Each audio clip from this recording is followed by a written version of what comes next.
Yan. Tapos dito naman sa amount, kung magkano yung amount na isesend mo.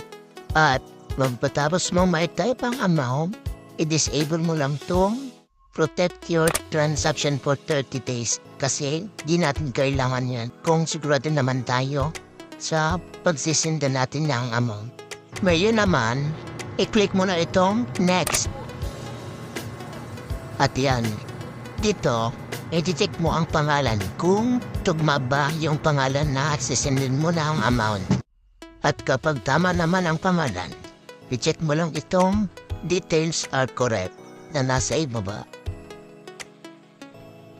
Then, i-click mo na itong send na may amount.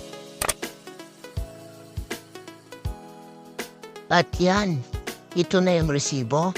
Kailangan i-screenshot mo to or i-download mo